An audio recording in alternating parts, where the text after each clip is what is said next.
ಯಾರಿಗೆ SLMS autoimmune disease ಗಂಟು ನೋವಿದೆ, ಹೆಚ್ಚು ಅವರ ಯೋಗಿಕ್ ಎಕ್ಸಸೈಸ್ ಮಾಡೋಕ್ಕಾಗೋದಿಲ್ಲ, ಈ ಸೂಕ್ಷ್ಮ ವ್ಯಾಯಾಮವನ್ನು 100, 200, 500, 1000 ಬಾರಿ ಮಾಡಿ. ಯಾರ ಕೈಗಳು ವಕ್ರವಾಗಿವೆ ಅಂತಹ ಕೆಟ್ಟ ಪರಿಸ್ಥಿತಿಯಲ್ಲಿ ಇಲ್ಲಿ ಬಂದಿದ್ದಾರೆ. ಸೂಕ್ಷ್ಮ ವ್ಯಾಯಾಮ,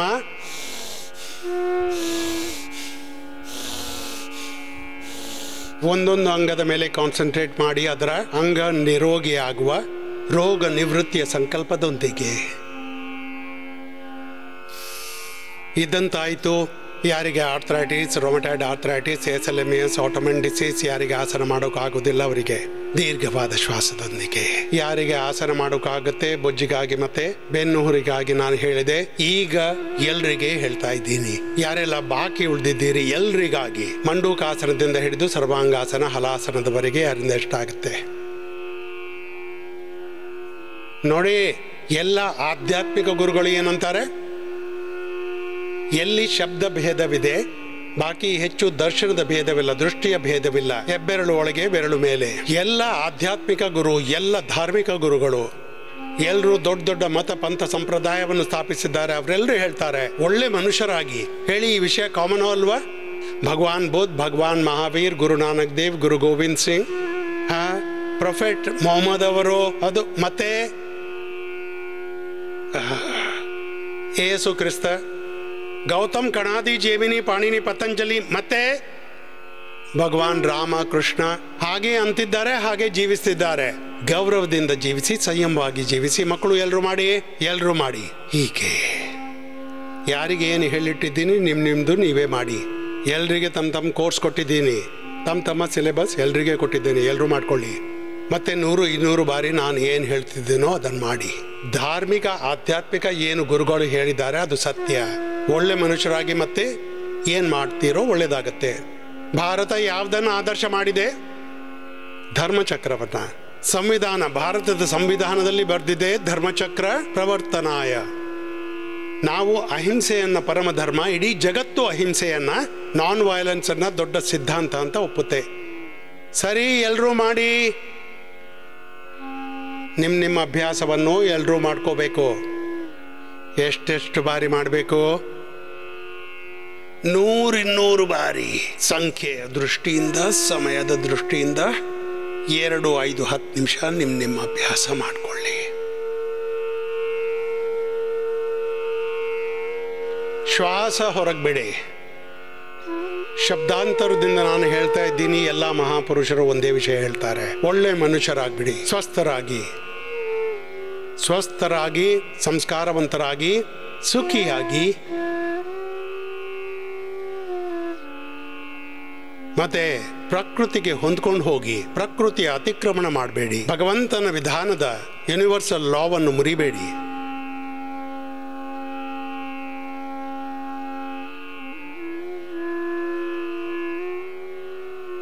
ರಾಜನೇತರು ಏನು ಹೇಳ್ತಾರೆ ನೋಡಿ, ಧಾರ್ಮಿಕ ಆಧ್ಯಾತ್ಮಿಕ ಎಲ್ಲ ಜನರು ಒಂದೇ ಹೇಳ್ತಿದ್ದಾರೆ, ಯೂನಿವರ್ಸಲ್ ಲಾ ಒಪ್ಕೊಳ್ಳಿ, ದೇವರ ವಿಧಾನ. ಯಾರು ಭಗವಂತನ ವಿಧಾನವನ್ನು ಪಾಲಿಸ್ತಾರೆ ಅವರು ಜಗತ್ತಿನ ಎಲ್ಲ ವಿಧಾನವನ್ನು ಪಾಲಿಸ್ತಾರೆ, ಕೆಟ್ಟ ವಿಧಾನವನ್ನು ಪಾಲಿಸೋದಿಲ್ಲ. ಸ್ವಾಮಿ ರಾಮದೇವ್ನ ಹಾಗೆ ನಾನು ಎಲ್ಲ ಕಾನೂನುಗಳನ್ನು ಒಪ್ತೀನಿ. ಯಾಕೆ? ಯಾರು ಭಗವಂತನ ವಿಧಾನವನ್ನು ಒಪ್ತಾರೆ ಅವರೆಂದು ಕೆಟ್ಟ ಕೆಲಸ, ಅನೈತಿಕ, ಇಲ್ಲೀಗಲ್ ಕೆಲಸ ಮಾಡಲಿಕ್ಕೆ ಇಲ್ಲ. ನಾನಂತೂ ಅಂತೀನಿ, ನಮ್ಮ ವಿಶ್ವಾಸವೇ ನಮಗೆ ಎಲ್ಲವೂ ಇರುತ್ತೆ. ಮತ್ತೆ ಆ ವಿಶ್ವಾಸಕ್ಕೆ ಅನುಗುಣವಾಗಿ ಯಾರು ಒಳ್ಳೆ ಜೀವನ ಜೀವಿಸ್ತಾರೆ ಅವರು ಒಳಿತೇ ಮಾಡ್ತಾರೆ. ಸರಿ, ಹೆಚ್ಚು ಆಳವಾದ ವಿಷಯ ಕೆಲವರಿಗೆ ಅರ್ಥವಾಗಲಿಕ್ಕಿಲ್ಲ, ಮುಂದೆ ಸಾಗೋಣ. ಮಂಡೂಕಾಸನ, ಶಶಕಾಸನ. ಅಣ್ಣ ತಂಗಿಯರೇ, ಮಾಡ್ರಪ್ಪ, ಮಾಡ್ರೋ. ಯಾರಿಗೆ ಏನು ಹೇಳಿದ್ದೇನೆ ಅದನ್ನು ನೀವು ಮಾಡ್ಕೊಳ್ಳಿ. ಮತ್ತೆ ಹೀಗೆ ಮಾಡಿ. ದೀರ್ಘವಾದ ಶ್ವಾಸ.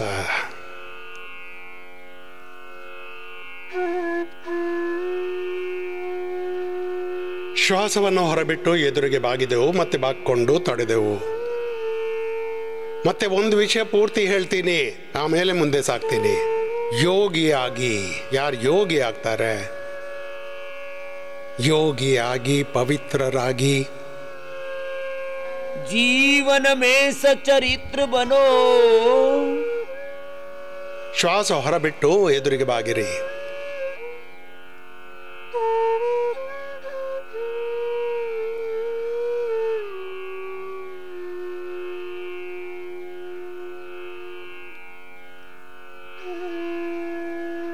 ಒಂದೊಂದು ಆಸನವನ್ನ 1-2 ನಿಮಿಷ ಹೀಗೆ ಮಾಡಿಕೊಳ್ಳಿ.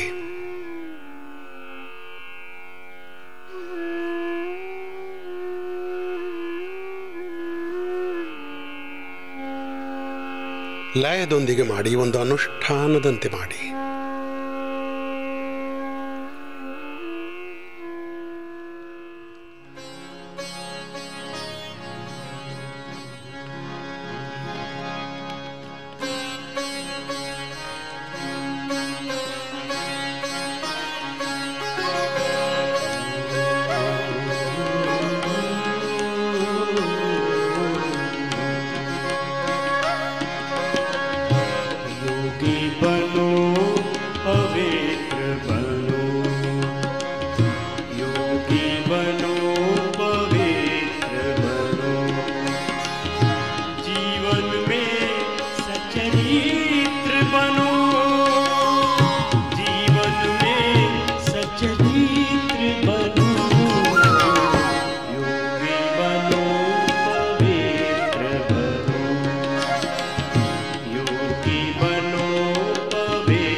ಮಂಡೂಕಾಸನ, ಶಶಕಾಸನದ ನಂತರ ಯೋಗ ಮುದ್ರಾಸನ. ಪದ್ಮಾಸನ, ಸಿದ್ಧಾಸನ, ಸುಖಾಸನದಲ್ಲಿ ಕೂತ್ಕೊಂಡು ಎದುರಿಗೆ ಬಾಗಿದೆವು. ಮಾಡ್ರಲ್ಲ ಎಲ್ರು, ನಿಮ್ಮ ಅಭ್ಯಾಸ ಮಾಡ್ಕೊಳ್ಳಿ. ನೀವು ಯೋಗಿ ಆಗ್ಬಿಟ್ರೆ ಒಳ್ಳೆ ವ್ಯಕ್ತಿ ಆಗ್ತೀರಾ, ಒಳ್ಳೆ ತಾಯಿ ತಂದೆ ಆಗ್ತೀರಾ, ಒಳ್ಳೆ ಸಂತಾನ ಆಗ್ತೀರಾ, ಒಳ್ಳೆ ನಾಗರಿಕ ಆಗ್ತೀರಾ, ಒಳ್ಳೆ ಕೃಷಿಕ, ಒಳ್ಳೆ ವ್ಯಾಪಾರಿ, ಕರ್ಮಚಾರಿ, ಅಧಿಕಾರಿ ಆಗ್ತೀರಾ, ಒಳ್ಳೆ ಸಂಸಾರಿ ಆಗ್ತೀರಾ, ನೀವು ಮತ್ತೆ ಒಳ್ಳೆ ಸನ್ಯಾಸಿ ಆಗ್ತೀರಾ.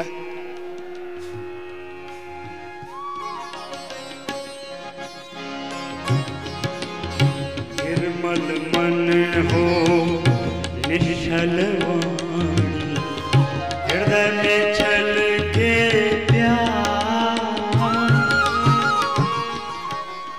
ಯೋಗ ಮಾಡಿದ್ರೆ ತನುಮನ ಜೀವನ ಪಾವನವಾಗ್ಬಿಡತ್ತೆ, ಮತ್ತೆ ಪೃಥ್ವಿಯಲ್ಲಿ ಸ್ವರ್ಗದ ಅವತರಣೆ ಆಗ್ಬಿಡತ್ತೆ.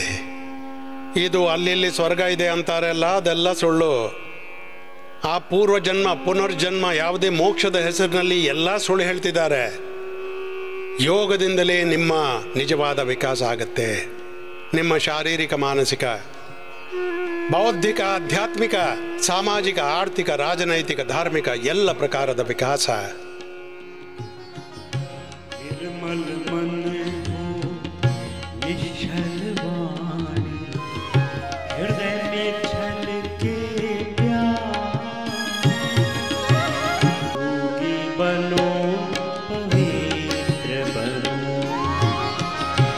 योगी बनो पवित्र बनो, जीवन में सचरित्र बनो, योगी बनो पवित्र बनो.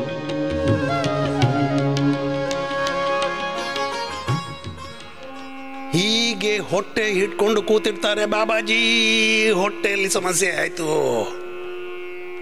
ಹಸಿವಾಗ್ತಿಲ್ಲ, ತಿಂದದ್ದು ಏನು ಜೀರ್ಣವಾಗ್ತಿಲ್ಲ, ವಾತ ಪಿತ್ತ ಕಫ ದೋಷ ಹೆಚ್ಚಾಗ್ಬಿಟ್ಟಿದೆ. ಎಲ್ಲ ರೋಗಗಳಿಗೆ ಮೂಲ ಹೊಟ್ಟೆ. ಹೊಟ್ಟೆ ಸರಿಯಾಗಿಡಿ.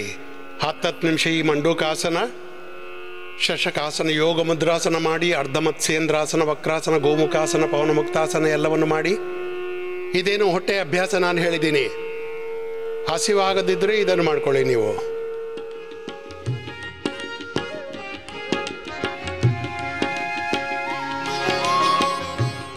ಹತ್ತು ನಿಮಿಷ ಈ ಮಂಡೂಕಾಸನ. ಹಸಿವಾಗ್ತಿಲ್ಲ,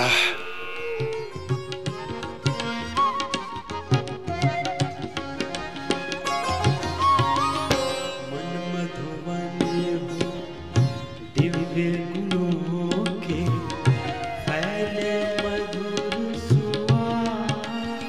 1 ನಿಮಿಷ ಆಗದಿದ್ರೆ ಅರ್ಧ ನಿಮಿಷ ಮಾಡಿ.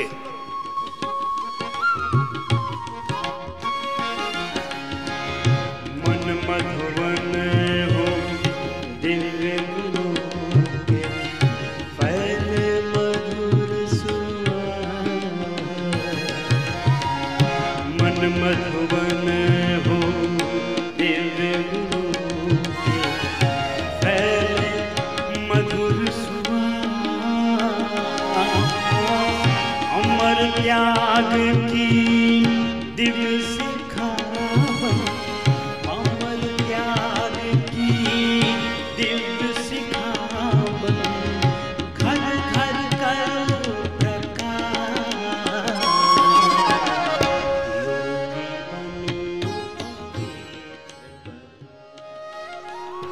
ಇದು ಸ್ಟ್ರಕ್ಚರಲ್ ಬ್ಯಾಲೆನ್ಸ್ಗಾಗಿ. ಸ್ಟ್ರಕ್ಚರ್ ಮತ್ತು ಕ್ಯಾರೆಕ್ಟರ್ ಎರಡು ಕರೆಕ್ಟ್ ಆಗಿಬಿಡುತ್ತೆ. ನಿಮ್ಮ ಅಭ್ಯಾಸವನ್ನು ಮಾಡ್ತಾ ಇರಿ. ಎಚ್ಚರಿಕೆ, ನಾನು ಯಾವುದಕ್ಕೆ ಏನು ಮಾಡಬೇಕಂತ ನಿಮಗೆ ತಿಳಿಸಿದ್ದೇನೆ, ಅದನ್ನು ಮಾಡದಿದ್ರೆ ನಿಮಗೆ ದುಃಖವಾಗುತ್ತೆ, ಪಶ್ಚಾತ್ತಾಪ ಪಡ್ತೀರಾ, ರೋಗಿ ಆಗ್ತೀರಾ.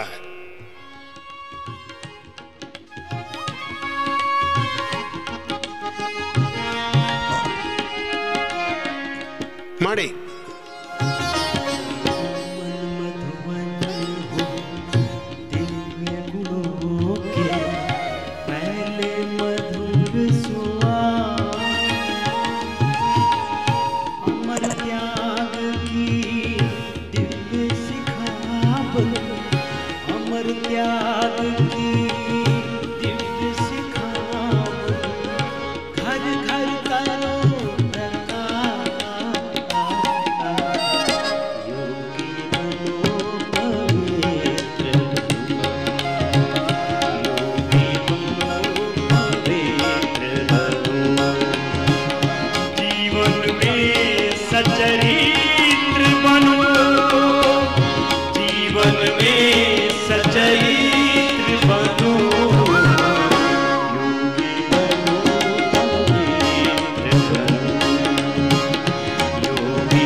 ನೋಡಿ, ನಿಮ್ಮ ಅಭ್ಯಾಸವನ್ನ ಅರ್ಧ ಮತ್ಸ್ಯೇಂದ್ರಾಸನ ಗೊತ್ತಾಗ್ತಾ ಇಲ್ಲ ಆದರೆ ವಕ್ರಾಸನ ಮಾಡಿ. 1 ನಿಮಿಷ 2 ಕಡೆಯಿಂದ ಮಾಡಿ. ಒಂದು ಅಭ್ಯಾಸವನ್ನ 1 ನಿಮಿಷ ಮಾಡಿ. ಅದಕ್ಕಾಗಿ ಸಮಯದ ಜೊತೆಗೆ ಯುಗ ಧರ್ಮದೊಂದಿಗೆ ಶಬ್ದ ಸ್ವಲ್ಪ ಬದಲಾಗುತ್ತವೆ. ಈಗ ಅಂತಿದ್ದೀನಿ, ಯೋಗಿಯಾಗಿ ನೀವು. ಯೋಗಿಯಾದವರು ರೋಗಿಯಾಗುವುದಿಲ್ಲ. ಇಡೀ ಜಗತ್ತು ನೋಡ್ಬಿಟ್ಟಿದೆ, ಯೋಗಿಯಾಗಿದ್ದವರಿಗೆ ಏನು ತೊಂದರೆ ಆಗಲ್ಲ. ಇಡೀ ಜಗತ್ತನ್ನ ಒಂದು ರೋಗ ಬುಡಮೇಲ್ ಮಾಡಿಬಿಟ್ಟಿದೆ. ಇದು ರೋಗವಷ್ಟೇ ಅಲ್ಲ, ಇನ್ನೂ ಹಲವು ರೋಗಗಳಿವೆ. ಈ ಕಾಮನೆ, ಕ್ರೋಧ, ಲೋಭ, ಮೋಹ, ಈ ಅಹಂಕಾರ, ಎಷ್ಟು ವಿಕಾರಗಳಿವೆ. ಮನುಷ್ಯನ ಒಳಗೆ ಎಷ್ಟು ವಿಕೃತಿಗಳಿವೆ. ದುರ್ವಿಚಾರವಿದೆ, ದುರ್ಭಾವನೆ ಇದೆ, ದುರ್ಗುಣ, ದೋಷ, ದುರ್ಬಲತೆಗಳಿವೆ. ಇವೆಲ್ಲವೂ ಯೋಗದಿಂದಲೇ ದೂರವಾಗುತ್ತೆ. ಆದ್ದರಿಂದ ಯುಗ ಧರ್ಮಕ್ಕೆ ಅನುಗುಣವಾಗಿ ಯೋಗ ಧರ್ಮವೇ ವಿಶ್ವಧರ್ಮ. ಈಗ ಇದುವೇ ಮಾನವ ಧರ್ಮ, ಇದುವೇ ಸೇವೆಯ ಧರ್ಮ, ಇದು ರಾಷ್ಟ್ರ ಧರ್ಮ. ಬೆಳಿಗ್ಗೆ ಎದ್ಮೇಲೆ ಎಲ್ಲರೂ ಒಂದು ಬಾರಿ ಯೋಗವನ್ನು ಮಾಡಿಕೊಳ್ಳಿ. ಈ 5 ಗಂಟೆಯಿಂದ 7:30, 8 ಗಂಟೆವರೆಗೆ ಯೋಗಕ್ಕಾಗಿ ನಾವು ಸಮಯ ಏನಿಟ್ಟಿದ್ದೇವೆ ನಿಮಗೆ, ಎಲ್ಲರೂ ಇಷ್ಟು ಬೆಳಿಗ್ಗೆನೇ ಮಾಡಿಕೊಳ್ಳಿ. ಯಾರಿಗೆ ಏನು ಮಾಡಬೇಕು ನೋಡಿ. ಇದಂತೂ ಎಲ್ರಿಗಾಗಿ ಯೋಗ ನಡೀತಿದೆ. Inclusive yoga practice for sustainable health, for scientific health, integrated yoga practice. ಒಂದು ಕಡೆಯಿಂದ ಹೀಗೆ ಮಾಡಿದ್ರಿ, ಮತ್ತೆ ಇನ್ನೊಂದು ಕಡೆಯಿಂದ 1 ನಿಮಿಷ ಒಂದೊಂದು ಅಭ್ಯಾಸವನ್ನು ಮಾಡಬೇಕು ಹೀಗೆ. ಮತ್ತೆ ಯೋಗದೊಂದಿಗೆ ಯಜ್ಞ, ಆಯುರ್ವೇದ, ಪ್ರಾಕೃತಿಕ ಚಿಕಿತ್ಸೆ, ಮೆಡಿಕೇಟೆಡ್ ವಾಟರ್, ಮೆಡಿಕೇಟೆಡ್ ಫುಡ್, ಮತ್ತು ಪೂರ್ತಿ ಸ್ಪಿರಿಚುವಲ್ ಪ್ರಾಕ್ಟೀಸಸ್ ಏನಿದೆ ನಮ್ಮದು, ಆಧ್ಯಾತ್ಮಿಕ ಜೀವನ ಶೈಲಿ ಮಾಡಿ. ಅದರಿಂದಾಗಿ ನಿಮ್ಮನ್ನು ನಾವು ಎಲ್ಲ ರೋಗಗಳಿಂದ ಮುಕ್ತಗೊಳಿಸ್ತೀವಿ. ಯಾವ ರೋಗಗಳಿಂದ ನೀವು 10, 20, 25 ವರ್ಷಗಳಿಂದ ಪೀಡಿತರಾಗಿದ್ರಿ, ಜೆನೆಟಿಕಲಿ ಯಾವ ರೋಗಗಳು ನಿಮಗೆ ಕಷ್ಟ ದುಃಖ ಕೊಡುತ್ತಿತ್ತು, ನಿಮ್ಮ ಜೀವನವನ್ನೇ ತಡೆದಿಟ್ಟಿತ್ತು.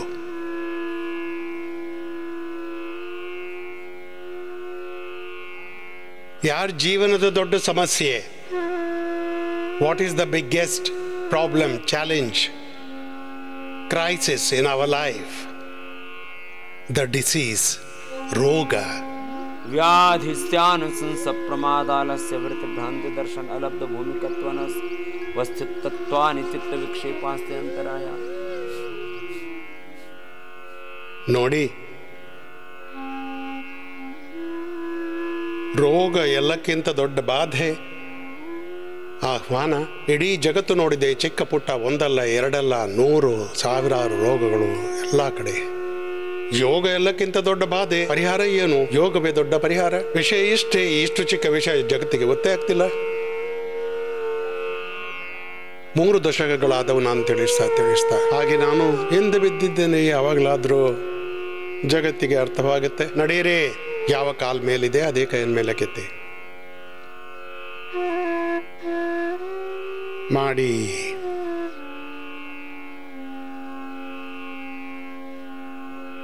ನಿಮ್ಮ ಅಭ್ಯಾಸವನ್ನು ಒಂದು ಅನುಷ್ಠಾನದಂತೆ ಮಾಡಿ.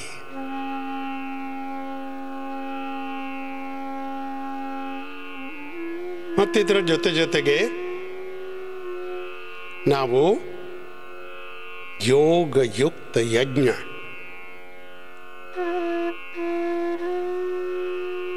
ಅಹಿಂಸಕ ಯಜ್ಞ, ಅಂಧವಿಶ್ವಾಸದಿಂದ ಮುಕ್ತ ವೈಜ್ಞಾನಿಕ ಸೈಂಟಿಫಿಕ್ ಯಜ್ಞ, scientific Ayurveda, scientific yoga, scientific ಯಜ್ಞ, scientific Ayurveda, scientific naturopathy, scientific therapies, scientific food, scientific water. ಇವೆಲ್ಲವೂ ಸೈನ್ಸ್ ಮೇಲೆ ಆಧಾರಿತ, ವಿಜ್ಞಾನದ ಮೇಲೆ ಆಧಾರಿತ ಸೈನ್ಸ್. ಮತ್ತು ವಿಜ್ಞಾನದ ಅರ್ಥವೇನು? ಸೈನ್ಸ್ ಹೇಳಿ, ವಿಜ್ಞಾನ ಹೇಳಿ, ಇದರ ಅರ್ಥವೇನು? ಸತ್ಯದ ಮೇಲೆ ಆಧರಿಸಿದ.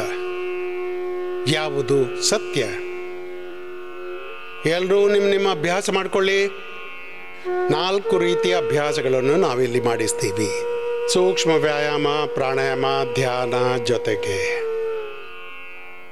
ಒಬಿಸಿಟಿಗಾಗಿ ಯೋಗಾಭ್ಯಾಸ, ಬೆನ್ನು ಹುರಿಗಾಗಿ ಯೋಗಾಭ್ಯಾಸ, ಮತ್ತು 4ನೇದ್ದು ಎಲ್ಲರಿಗಾಗಿ ಯೋಗಾಭ್ಯಾಸ, ಇಂಟಿಗ್ರೇಟೆಡ್ ಯೋಗ ಪ್ರಾಕ್ಟೀಸ್.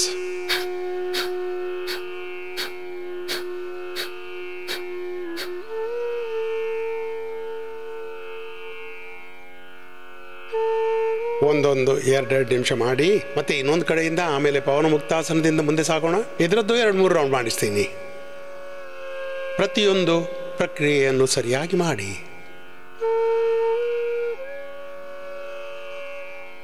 ನಾನಂತೀನಿ, ಎಲ್ಲರೂ ಒಳ್ಳೊಳ್ಳೆ ಕನಸು ಕಾಣಿಸ್ತಾರೆ. ಮೂಲ ವಿಷಯ ಕೇಳ್ಕೊಳ್ಳಿ. ನಾನು ಯೋಗಿ ಆಗಿರುವ ಜೊತೆಗೆ ನಾನೊಬ್ಬ ಮೋಟಿವೇಶನಲ್ ಸ್ಪೀಕರ್ ಕೂಡ. ಆದರೆ ಒಂದು ವಿಷಯ ಕೇಳ್ಕೊಳ್ಳಿ, ಮೊದಲು ನೀವು ನಿಮ್ಮ ಮೂಲ ಪ್ರಕೃತಿಯನ್ನು ಹುಡುಕಿ. ಏನಂದೆ? ನಿಮ್ಮ ಮೂಲ ಪ್ರಕೃತಿ ಹುಡುಕೋದು. ಇದು ಇಷ್ಟು ಕಠಿಣ ಕೆಲಸ. ಮತ್ತು ಈ ಸಂದರ್ಭದಲ್ಲಿ ಇಡೀ ಜಗತ್ತಿನಲ್ಲಿ ತುಂಬ ಶೋಧೆ ಆಗಿದೆ. What is the basic nature of all human beings and what is the basic skill? ಈಗ 2 ವಿಷಯಗಳು ತುಂಬ ಮುಖ್ಯ. The basic nature of all souls and basic skill. ಯಾರ ಸ್ಕಿಲ್ ಏನಿದೆ? ಈಗ ನೋಡಿ, ನಮ್ಮಿ ಹರಿ ಹಾಡ್ತಾನೆ, ಒಬ್ಬ ಉಳ್ತಾನೆ, ಹೊಲದಲ್ಲಿ ಕೆಲಸ ಮಾಡ್ತಾನೆ, ಅಥವಾ ಡಾಕ್ಟರ್ ಇಂಜಿನಿಯರ್ ಆಗ್ತಾನೆ, ಅವನು ಪಶ್ಚಾತ್ತಾಪ ಪಡ್ತಾನೆ. ಯಾಕೆಂದರೆ ಹಾಡುವ ಅದು ಅವನ ಸ್ವಭಾವ. ಒಂದು ಇದರಲ್ಲಿ ಸ್ಕಿಲ್ ಇದೆ.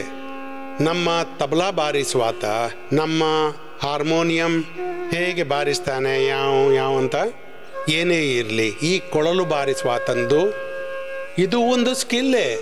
ನೋಡ್ರಪ್ಪ, ಬಟರ್ಫ್ಲೈ ಮಾಡಿ, ಇದು ಸ್ಕಿಲ್ಲು. ಕಲೆ ಕೂಡ ಒಂದು ಸ್ಕಿಲ್ಲು. ನನ್ನ ಗುರುಜಿ ನಮಗೆ ಹೇಳ್ತಾ ಇದ್ರು ಕೌಶಲ್ಯ ಇರಬೇಕು. ಈಗ ನೋಡಿ 99% ಜನ ಈ ಕೌಶಲ್ಯದಲ್ಲಿ ಫೇಲಿಯರು. ಅದಕ್ಕಾಗಿ ಜಗತ್ತಿನಲ್ಲಿ 1% ಮಾತ್ರ ಸಕ್ಸಸ್ ಆಗ್ತಾರೆ. ಯಾರು ತಮ್ಮ ಮೂಲ ಪ್ರಕೃತಿ ಮತ್ತು ತಮ್ಮ ಮೂಲ ಕೌಶಲ್ಯ, 2 ಶಬ್ದ ಹೇಳ್ತಾ ಇದ್ದೀನಿ ಕೇಳ್ಕೊಳ್ಳಿ. ತಾಯಿ ತಂದೆ ಆಗಿರುವವರು, ಮಕ್ಕಳಿದ್ದವರು, ನಿಮಗೂ ಬುದ್ಧಿ ಇಲ್ಲ, ನಿಮ್ಮ ಮಕ್ಕಳಿಗೂ ಬುದ್ಧಿ ಇಲ್ಲ. ಯಾಕಂತೀರ? ನೀವು ನಿಮ್ಮ ಮಕ್ಕಳ ಮೂಲ ಪ್ರಕೃತಿ, ಮೂಲ ಕೌಶಲ್ಯತೆಯನ್ನು ಅರಿತಿಲ್ಲ. ಸುಮ್ಮನೆ ಅವರ ಮೇಲೆ ಒತ್ತಡ ತರ್ತೀರಾ. ಡಾಕ್ಟರ್ ಆಗು, ಇಂಜಿನಿಯರ್ ಆಗು, ಬಿಸ್ನೆಸ್ ಮ್ಯಾನ್ ಆಗು, ಆ್ಯಕ್ಟರ್ ಆಗಿಬಿಡು, ನನಗೆ ನೀನು ಹೀಗೆ ಆಗಬೇಕು, ನನ್ನ ಕನಸೆಂದರೆ. ಅವನಿಗೆ ನಡೆಯೋಕ್ಕಾಗಲ್ಲ, ಅವನನ್ನು ವಿಶ್ವವಿಜೇತ ಮಾಡ್ತಾರಂತೆ. ಅರೆ, ಇವನನ್ನು ವಿಶ್ವವಿಜೇತ ಮಾಡ್ತಾರಂತೆ, ಅವನ ಮೂಲಗಳನ್ನಾದರೂ ನೋಡ್ಕೊಳ್ಳಿ. ಯಾಕೆ ಇವನ ಅವಸ್ಥೆ ಮಾಡ್ತೀರಾ? ನಾನು ನಿನ್ನ ರೆಸ್ಲರ್ ಮಾಡ ಬಯಸ್ತೀನಿ, ಒಪ್ತೀನಿ. ಮನುಷ್ಯ ಏನು ಬೇಕಾದರೂ ಜಗತ್ತಿನಲ್ಲಿ ಮಾಡ್ಬೋದು. ಆದರೆ ಹೇಗೆ ಅವನು ಆಗುವ ಅವನ ಕ್ಷಮತೆ ಇದೆ, ಹಾಗೆ ಅವನನ್ನು ಮಾಡಿದರೆ ಅವನು ಜಗತ್ತಿನಲ್ಲಿ ಸರ್ವಶ್ರೇಷ್ಠನಾಗ್ತಾನೆ. ನಾನು ಹಲವು ಬಾರಿ ಈ ವಿಷಯ ಹೇಳಿದ್ದೀನಿ. ಅಂದರೆ ಒಂದು ತತ್ವದಲ್ಲಿ ಸರ್ವಶ್ರೇಷ್ಠ ಆಗಿಬಿಡ್ತಾನೆ. ಅವನ ಜೀವನದಲ್ಲಿ ಹಲವಾರು ಬೇರೆ ತತ್ವಗಳು ಕೂಡ ಬರುತ್ತವೆ. ನಾನಿದನ್ನು ಮಾಡಿ ತೋರಿಸಿದ್ದೀನಿ. ಅಂದರೆ ಏನು ಮಾಡಬೇಕು? ಸರಿ, ಈಗಿದು ಫಿಲಾಸಫಿ ತುಂಬ ಆಳವಿದೆಯಲ್ಲ, ಅರ್ಥವಾಗ್ಲಿಕ್ಕಿಲ್ಲ. ಸ್ವಲ್ಪ ಹೊತ್ತು ಮೊದಲು ಪವನ್ ಮುಕ್ತಾಸನ ಮಾಡ್ಕೊಳ್ಳಿ, ಮೊದಲು ಮಲಕ್ಕೊಳ್ಳಿ. 1-2 ನಿಮಿಷ ಎಲ್ಲರೂ ಮಾಡಬೇಕು, ಆಮೇಲೆ 10 ನಿಮಿಷ ಮಾಡ್ಕೊಳ್ಳಿ. ಮಾಡಿ. ಮೂಲ ಪ್ರಕೃತಿ ಮತ್ತೆ ಮೂಲ ಕೌಶಲ್ಯ. ಇವತ್ತು ವಿಷಯ ತುಂಬ ಹೆಚ್ಚೇ ಗಂಭೀರವಾಗಿದೆ. ಇದನ್ನು ಅರ್ಥ ಮಾಡಿಕೊಳ್ಳಿ. ಜಗತ್ತಿನ ಎಲ್ಲ ಜನ ಹೇಳ್ತಾರೆ ನಾವು ಖುಷಿ ತರ ಬಯಸ್ತೀವಿ ಅಂತ. ಇದರಲ್ಲಿ ಧರ್ಮದ ವಿಷಯ, ಅಧ್ಯಾತ್ಮದ ವಿಷಯ, ಸದ್ಗುರುಗಳ ವಿಷಯ ಒಪ್ಕೊಳ್ಳೋದು, ಅವ್ರು ನಿಮ್ಮ ನಿಜವಾದ ಹಿತೈಷಿಗಳು. ಇದೊಂದು ವಿಷಯ ಹೇಳಿದೆ. ಇನ್ನೊಂದು ವಿಷಯ ಕೇಳಿ.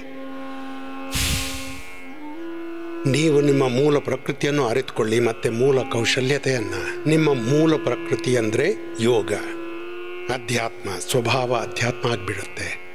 किम तद ब्रह्म किम अध्यात्मम किम कर्म पुरुषोत्तमाधिभूतम च किम प्रोक्तम अधिदैवम किम उच्यते अक्षरम ब्रह्म परमम स्वभाव अध्यात्मम उच्यते भूत भावोद्भव कर विसर्गो कर्म संजिता.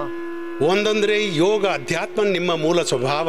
ಮೊದಲನೇದಂದ್ರೆ ಎಲ್ಲ ಮಕ್ಕಳನ್ನ ಯೋಗಿ ಮಾಡಿ. ಮತ್ತೆ ಅದಾದ್ಮೇಲೆ ಅದೇನು 10 ವಿಷಯ ನೀವೇನು ಕಲಿಸ್ತೀರಿ. 10ನೇ ಕ್ಲಾಸ್ ತನಕ ಸುಮಾರು 10 ವಿಷಯ ಕಲಿಸ್ತೀರಾ.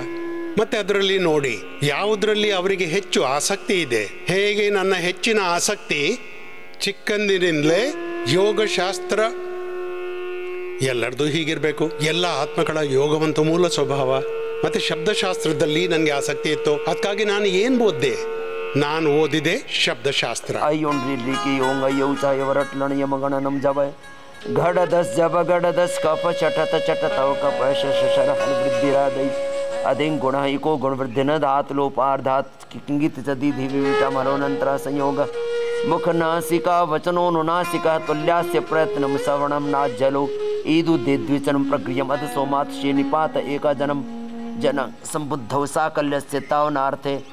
ಇವು ಬೇರೆ ಬೇರೆ ಸೂತ್ರಗಳು. ನಾನು 4000 ಸೂತ್ರ ನೆನಪು ಮಾಡಿದೆ, 2000 ಧಾತು ನೆನಪಿಸಿದೆ, ಮತ್ತೆ ಬೇರೆ ಬೇರೆ ವಾರ್ತಿಕ, ಬೇರೆ ಬೇರೆ ರೀತಿಯ ಶ್ಲೋಕ ಮಂತ್ರವನ್ನು ಸೇರಿಸಿ 10,000 ಸೂತ್ರ ಮಂತ್ರವನ್ನು ನೆನಪಿಸಿದೆ. ಸುಮಾರು 15-16 ವರ್ಷದ ವಯಸ್ಸಿನಲ್ಲಿ, 15-16 ವಯಸ್ಸಿನಲ್ಲಿ. ಮತ್ತೆ ನಿಮಗೂ ಹೇಳ್ತೀನಿ, ನೀವು ನಿಮ್ಮ ಮಕ್ಕಳಿಗೆ ಪವನ ಮುಕ್ತಾಸನ, ಉತ್ತಾನಪಾದಾಸನ ಮಾಡಿ.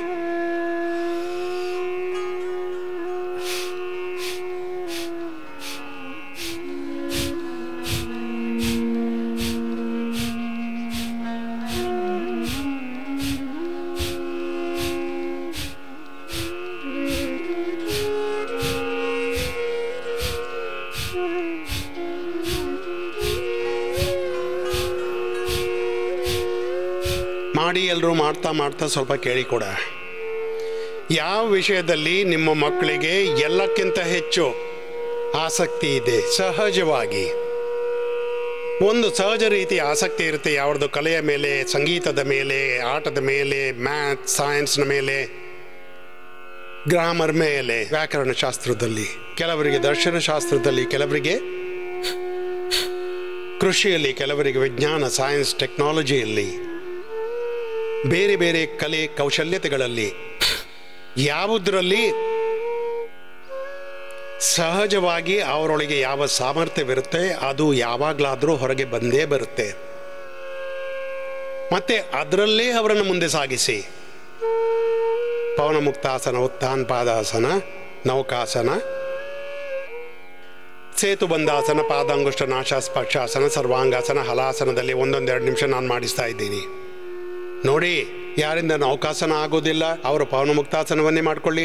ಆಯ್ಕೆ ಇದೆಯಲ್ಲ, 1, 2, 3 ಅಭ್ಯಾಸವಾಗದಿದ್ದರೆ ನೌಕಾಸನ, ಪಾದಾಂಗುಷ್ಟ ನಾಶ ಸ್ಪರ್ಶಾಸನ ನಿಮ್ಮಿಂದ ಆಗಲಿಲ್ಲ, ಅದನ್ನು ಆಚೀಚೆ ಎಳೆಯುವ ಅಗತ್ಯವೇನೂ ಇಲ್ಲ.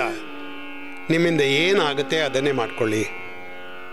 ಪವನಮುಕ್ತಾಸನ, ಉತ್ಥಾನಪಾದಾಸನ, ಸೇತುಬಂಧಾಸನ ಈ 3 ಮಾಡಿಕೊಂಡ್ರೂ ಸಾಕು. ನಿಮಗೆ ನೌಕಾಸನ, ಪಾದಾಂಗುಷ್ಟ ನಾಶ ಸ್ಪರ್ಶಾಸನ, ಸರ್ವಾಂಗಾಸನ, ಹಲಾಸನ ಮಾಡೋಕ್ಕಾಗದಿದ್ರೆ ಚಿಂತಿಲ್ಲ, ಪ್ರಾಣಾಯಾಮದೊಂದಿಗೆ ಮಾಡಿ. ಸರಿ, ಎಲ್ಲ ಕೆಲಸವನ್ನ ಒಂದು ಅನುಷ್ಠಾನದಂತೆ ಮಾಡಿಕೊಳ್ಳಿ.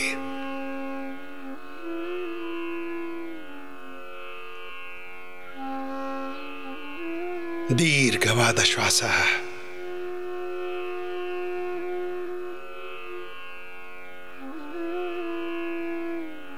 ಒಂದೆರಡು ನಿಮಿಷ ಮಾಡಿ ಒಂದೊಂದು ಅಭ್ಯಾಸವನ್ನ.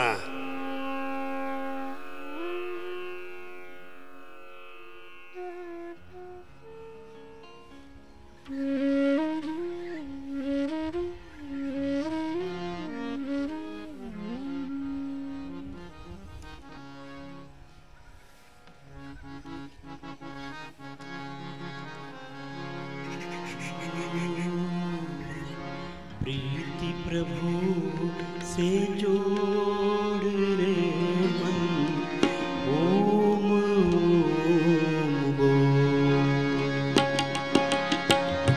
प्रीति प्रभु से जोड़ रे मन, ओम ओम बोल।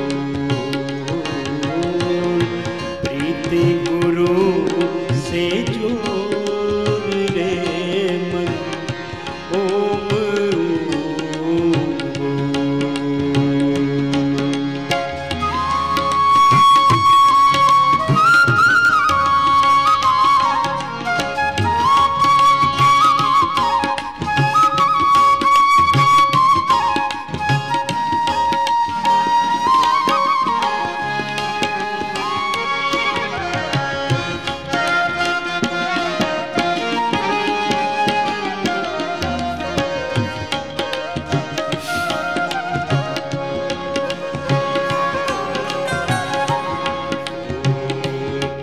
जैसा कोई मीत नहीं है, गुरु प्रीति सम प्रीत नहीं रे।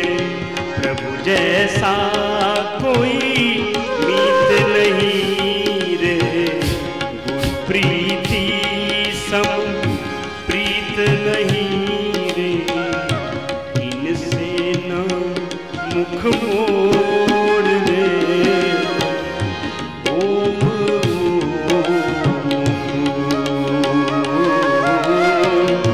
प्रीति प्रभु से जोड़ रे, ओम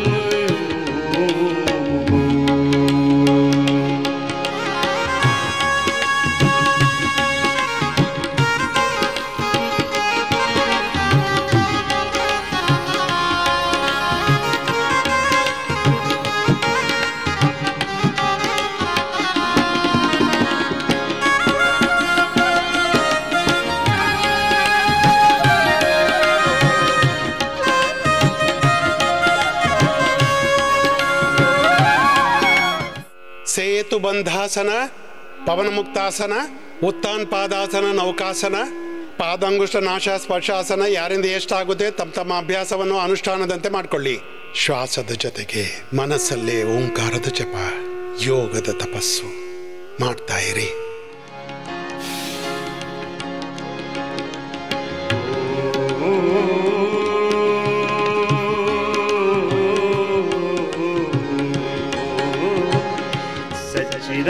सच्चिदानंद प्रभु के पुण्य नाम में, सच्चिदानंद प्रभु पुण्य नाम में, पावन दिव्य से योग ग्राम में, पावन दिव्य से योग ग्राम में, हम संशय सब छोड़ दे।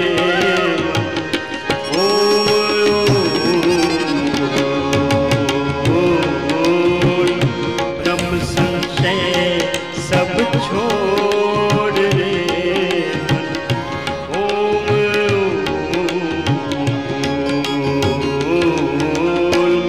प्रीति गुरु से जोड़ दे।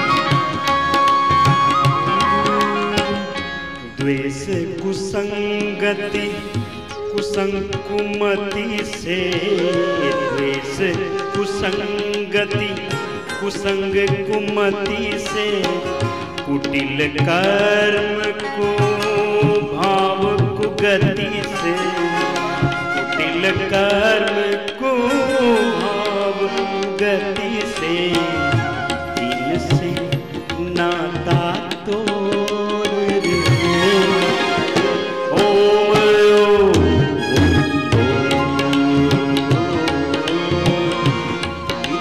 प्रभु से जोड़ दे।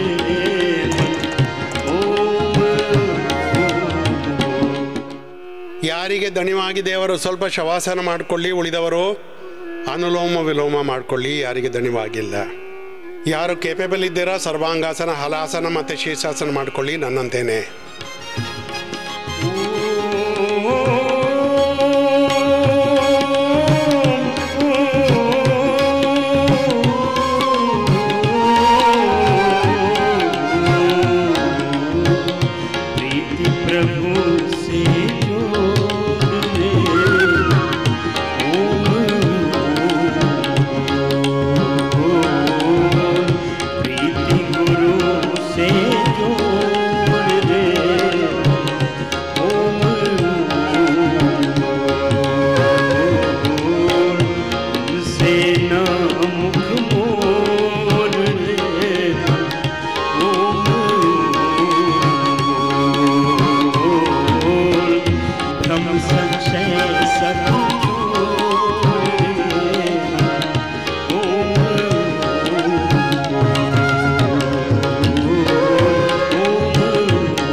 ಯಾರಿಂದ ಶೀರ್ಷಾಸನ ಎಲ್ಲ ಮಾಡೋಕ್ಕಾಗಲ್ಲ, ಚಿಂತಿಸಬೇಡಿ. ಏನಾಗುತ್ತೋ ಅದನ್ನೇ ಮಾಡಿ. ಇನ್ನು ನಿಮ್ಮ ಇನ್ನೊಂದು ರೌಂಡನ್ನು ಕೂಡ ಮಾಡಿ.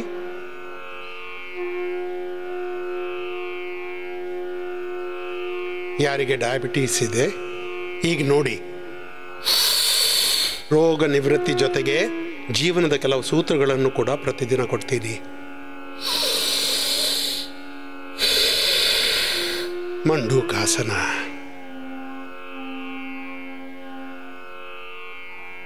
ಒಂದೆರಡು ನಿಮಿಷ ನೋಡಿ, ಹೀಗೆ ತಡೆದುಕೊಂಡು ನನ್ನ ಪ್ಯಾಂಕ್ರಿಯಾಸ್ ಗುಣವಾಗ್ತಾ ಇದೆ, ಯಾರ ಡಯಾಬಿಟೀಸ್ ಕಿಡ್ನಿ ಪ್ರಾಬ್ಲಮ್ ಇದೆ, ನನ್ನ ಕಿಡ್ನಿ ಗುಣವಾಗ್ತಿದೆ. ಲಿವರ್ನಲ್ಲಿ ಸಮಸ್ಯೆ ಇದ್ದರೆ ಫ್ಯಾಟಿ ಲಿವರ್, ಹ್ಯಾಪಿಟೈಟಿಸ್, ಲಿವರ್ ಸಿರೋಸಿಸ್, ಏನು ಮಾಡಬೇಕಾಗತ್ತೆ? ಈಗ ಮಂಡೂಕಾಸನ ಮಾಡ್ತಿದ್ದೀರಿ, ಹೀಗೆ ಮಾಡಿ ಅಥವಾ ಹೀಗೆ. ಇವೆಲ್ಲ ಆಸನ ನಾನು ನಿಮಗೆ ತೋರಿಸಿದೆ. ಇವೆಲ್ಲ ಅಭ್ಯಾಸವನ್ನು ಇನ್ನೊಮ್ಮೆ ಮಾಡಿಸ್ತೀನಿ. ಲಿವರ್ನ, ಕಿಡ್ನಿಯ, ಯಾರಿಗೆ ಲಿವರ್ನ ಪ್ರಾಬ್ಲಮ್ ಇದೆ, ಕಿಡ್ನಿಯ ಪ್ರಾಬ್ಲಮ್ ಇದೆ, ಇಂಟೆಸ್ಟೈನ್ನ ಸಮಸ್ಯೆ, ಕಾನ್ಸ್ಟಿಪೇಷನ್, ಕೊಲೈಟಿಸ್, ಡಯಾಬಿಟಿಸ್ ಯಾರಿಗಿದೆ, ವಿಶೇಷವಾಗಿ ಟೈಪ್ 1 ಡಯಾಬಿಟಿಸ್, ಯಾರ ಕೊಲೆಸ್ಟ್ರಾಲ್ ಹೆಚ್ಚಿದೆ, ಹಾರ್ಟ್ನ ಪ್ರಾಬ್ಲಮ್ ಇದೆ, ಆಸ್ತಮೆ ಇದೆ, ಏನೇ ರೋಗವಿರಲಿ, ಒಂದು ಬಾರಿ ಅನುಷ್ಠಾನದಂತೆ ಈ ಅಭ್ಯಾಸವನ್ನು ಮಾಡಿಕೊಳ್ಳಿ.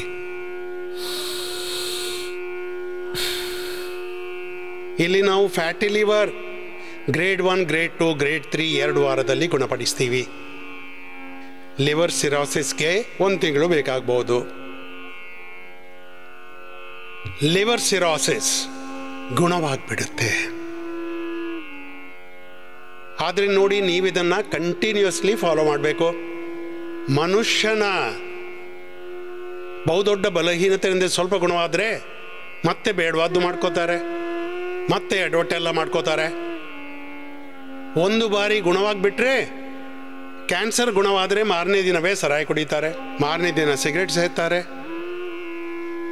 ಮಾರನೇ ದಿನ ತಂಬಾಕು ತಿಂತಾರೆ. ಇಲ್ಲಿ ಕೇಳ್ರಪ್ಪ, ಇಷ್ಟು ಶಿಕ್ಷೆ ಸಿಕ್ಬಿಟ್ಟು ಆದರೂ ಸುಧಾರಣೆ ಇಲ್ಲ. ನಿಮ್ಮೆಲ್ಲವನ್ನು ಇಲ್ಲಿ ಕಡಿಮೆ ಮಾಡ್ತೇವೆ ನಾವು. ಯಾರು ದಪ್ಪಕ್ಕಾಗಿದ್ದೀರಾ? ಮಾಡ್ರಿ ಎಲ್ಲರೂ, ಇಲ್ಲಿ ಕಡಿಮೆ ಮಾಡಿದೆವು. ಹೊರಗೆ ಹೋದ ಕೂಡಲೇ ಎಡವಟ್ಟು ಮಾಡ್ತಾರೆ. ಅದಕ್ಕಾಗಿ ಇಲ್ಲಿ ಜಾಗನೇ ಇಲ್ಲ. ಅದರಿಂದ ಏನಾಗುತ್ತೆ, ಯೋಗಕ್ಕೆ ಕೆಲಸ ಮಾಡುವ ಅವಕಾಶ ಸಿಗುತ್ತೆ. ನೀವೇನು ಮಾಡ್ತೀರಾ, ಎಲ್ಲ ಶಕ್ತಿ ಭೋಜನ ಜೀರ್ಣಿಸೋದ್ರಲ್ಲಿ ಹೋಗ್ಬಿಡುತ್ತೆ. ಇಷ್ಟು ತಿಂತಾರೆ, ಅಯ್ಯೋ ದೇವ್ರೇ. ಬೊಜ್ಜಿದ್ದವರು ಬೊಜ್ಜಿನ ಅಭ್ಯಾಸ, ಸೊಂಟ ನೋವಿದ್ದವರು ನಿಮ್ಮ ಅಭ್ಯಾಸ ಮಾಡಿಕೊಳ್ಳಿ. ಸ್ವಲ್ಪ ಹೊತ್ತು ಪೂರ್ತಿ ಮಾಡಿಕೊಳ್ಳಿ. ಡಯಾಬಿಟೀಸ್ ಇದ್ದವರು, ಫ್ಯಾಟಿ ಲಿವರ್ ಇದ್ದವರು, ಕಾನ್ಸ್ಟಿಪೇಷನ್, ಕೊಲೈಟಿಸ್ನವರು, ಯಾರಿಗೆ ದೊಡ್ಡ ರೋಗವಿದೆಯಲ್ಲ ಅವರು ಈ ಮಂಡೂಕಾಸನದಿಂದ ಹಿಡಿದು ನಂತರ ಸರ್ವಾಂಗಾಸನ, ಹಲಾಸನದವರೆಗೆ ಅಭ್ಯಾಸ. ಉಳಿದವರು ನನ್ನೊಂದಿಗೆ ಪ್ರಾಣಾಯಾಮ ಮಾಡಿ.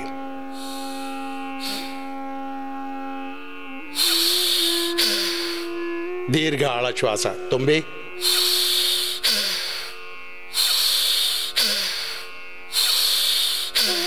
ಒಂದು ಅನುಷ್ಠಾನದಂತೆ ಮಾಡಿ. ಯಾರು ಯುವಕರು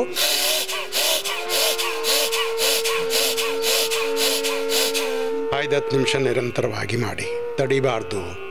ವಿರಾಮವಿಲ್ಲ, ವಿರಾಮ ವಿಶ್ರಾಮವಿಲ್ಲ. ಚರೈವಿತಿ ಚರೈವಿತಿ. ಯೋಗ ಪೂರ್ತಿ ಮಾಡಿ. ಆಸನ, ಪ್ರಾಣಾಯಾಮ, ಧ್ಯಾನ ಜೊತೆಗೆ ಮಾಡಿ. ಮತ್ತೆ ಮಾಡ್ತಾ ಮಾಡ್ತಾ ನೀವು ಪೂರ್ತಿ ಅಂತರ್ಮುಖಿಯಾದಾಗ ಆಗ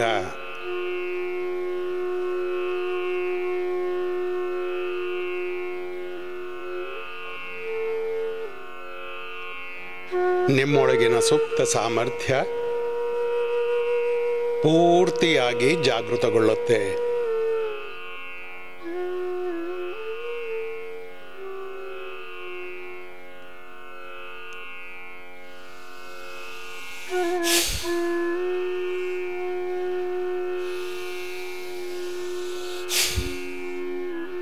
ಐದು 10 ನಿಮಿಷ ಹೀಗೆ ಮಾಡಿಕೊಳ್ಳಿ. ಯಾರಿಗೆ SLMS ಆಟೋಮಿನ್ ಡಿಸೀಸ್ ಇದೆ, ಯಾರಿಗೆ ತುಂಬಾ ಹೆಚ್ಚು ಕಫ, ಕೋಲ್ಡ್, ಆಸ್ತಮಾ ಇದೆ, ಸಾರ್ಕೋಡೈಸಿಸ್, ನಾನ್ ಫೈಬ್ರೋಸಿಸ್, ಲಂಗ್ ಕ್ಯಾನ್ಸರ್, ಈಗ ನೋಡಿ, ನೀವು ಆಸನ ಮಾಡ್ತಿದ್ರೆ ಮಾಡ್ಕೊಳ್ಳಿ, ಚಿಂತಿಲ್ಲ. ಈಗ ಪ್ರಾಣಾಯಾಮದ ಬಗ್ಗೆ ಸ್ವಲ್ಪ ಗಮನ ಇಟ್ಟು ಕೇಳಿ.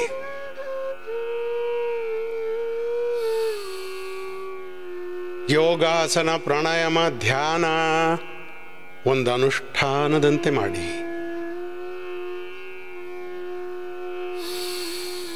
ಏಕಾಗ್ರ ಚಿತ್ತರಾಗಿ, ಪ್ರಸನ್ನ ಚಿತ್ತರಾಗಿ, ಗುಣಾತೀತ ಹಾಕ್ಕೊಂಡು, ಭಾವಾತೀತ ಹಾಕ್ಕೊಂಡು, ತ್ರಿಗುಣಾತೀತ ಹಾಕ್ಕೊಂಡು, ಪರಾತ್ಮ ಬ್ರಹ್ಮನೊಂದಿಗೆ ಏಕಾತ್ಮರಾಕ್ಕೊಂಡು ಈ ಭಾವಚೇತನಿಂದ ಯೋಗ ಮಾಡ್ತಿರಲ್ಲ, ಕೇಳ್ಕೊಳ್ಳಿ. ಕೆಲವರಂತಾರೆ, ಬಾಬಾಜಿ ನೀವು ಅವರ ಕ್ಯಾನ್ಸರ್ ಸರಿಪಡಿಸಿದ್ರಿ, ಅವರ ಹಾರ್ಟ್ನ ಬ್ಲಾಕೇಜ್ ರಿವರ್ಸ್ ಮಾಡಿದ್ರಿ, ಅವರ ಕಿಡ್ನಿ ಗುಣವಾಯಿತು, ನಂದು ಯಾಕಿಲ್ಲ? ನಾನು ಹೋಗ್ತೀನಿ. ಈಗ 4-5 ರೋಗಗಳ ಮೇಲೆ ಔಷಧಿಯ ಬಗ್ಗೆ ಸ್ವಲ್ಪ ಕೆಲಸ ಮಾಡೋದು ಬಾಕಿ ಇದೆ. ಆದರೆ 50%ಗಿಂತ ಹೆಚ್ಚು ನಮಗೆ ಕಿಡ್ನಿ ಮೇಲೇನೂ ನಮಗೆ ಸಫಲತೆ ಸಿಕ್ಕಿದೆಯಲ್ಲ, ಬಾಕಿ ಅದರಲ್ಲಿ 100% ಇದೆ. B P, sugar, thyroid, type 1 diabetes, ankylosing spondylitis, arthritis, rheumatoid arthritis, psoriasis, eczema, leucoderma ಎಲ್ಲದರಲ್ಲಿ ನಮಗೆ 100% ರಿಸಲ್ಟ್ ಸಿಕ್ಕಿದೆ. ಹಾರ್ಟ್ನ ಬ್ಲಾಕೇಜ್ನಲ್ಲೂ. ಈಗ ಬರೀ ಕಿಡ್ನಿಯ ಪ್ರಾಬ್ಲಮ್, ಮೈನರ್ ಥೆಲಸೆಮಿಯಾ 100% ಗುಣಪಡಿಸಿದ್ದೀವಿ. ಯಾರ ಹೆಮೋಗ್ಲೋಬಿನ್ 5 ಇರ್ತಿತ್ತು, ಮೇಜರ್ ಥೆಲಸೆಮಿಯಾದಲ್ಲಿ ಇನ್ನೂ ಸ್ವಲ್ಪ ತೊಂದರೆ ಇದೆ. ಮತ್ತೆ ಮಸ್ಕ್ಯುಲರ್ ಡಿಸ್ಟ್ರಾಫಿ ಕೂಡ ಪ್ರಾರಂಭಿಕ ಅವಸ್ಥೆಯಲ್ಲಿ ಸರಿಯಾಗುತ್ತೆ. ಮಾಡಿ ದೀರ್ಘಾಳ ಶ್ವಾಸ. ಕೆಲವರಂತಾರೆ ನಮ್ದು ಪೂರ್ತಿಯಾಗಿ ಗುಣವಾಗಲಿಲ್ಲ, ಅವ್ರದ್ದು ಹಾಗಾಗ್ಬಿಟ್ಟು. ಮತ್ತೆ ಇಲ್ಲಿ ಕೂಡ ನೋಡಿ, ಕೆಲವರದಂತೂ ಆರ್ಥರೈಟಿಸ್ ಮೊದಲ ದಿನವೇ ನೋವು ಮುಗೀತು, ಮೊದಲ ದಿನವೇ. ಕೆಲವರಿಗೆ 1 ವಾರದಲ್ಲಿ, ಕೆಲವರಿಗೆ 2 ವಾರದಲ್ಲಿ ಪೂರ್ತಿ ರಿಲೀಫ್. ಕೆಲವರಿಗೆ ಟೈಮ್ ಯಾಕೆ ತಗಲುತ್ತೆ?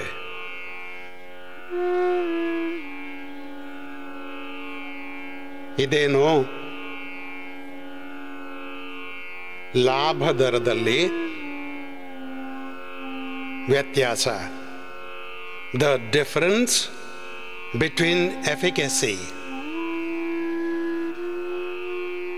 ಲಾಭ ದರದಲ್ಲೇನು ನಿಮಗೆ ಭೇದ ಕಾಣಸಿಗುತ್ತಲ್ವಾ? ಇದಕ್ಕೆ ಕಾರಣವೆಂದರೆ ನಿಮ್ಮ ಭಾವಚೇತನೆ ಹೇಗಿದೆ.